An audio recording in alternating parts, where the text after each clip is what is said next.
Mikabat sa 52 ka mga individual ang mipahimulo sa satellite registration sa Comelec nga gipahigayon sa Barangay Labinay ni adtong miaging adlaw pitsa 6 ni bulan sa Mayo 2026. Ang nasangpit nga satellite registration mao ang katapusang barangay nga gipahigayonan og satellite registration sa Comelec.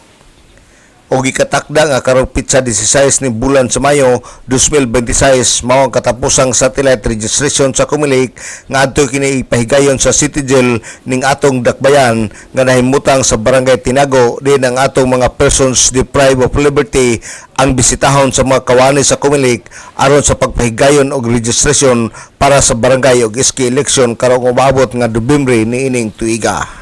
Ug magpadayon ang registration sa batan sa Comelec hangtod lang karong pitsa 18 ning nagpadayong tuig 2026 nga mao ang gikatakda nga katapusang adlaw sa registration.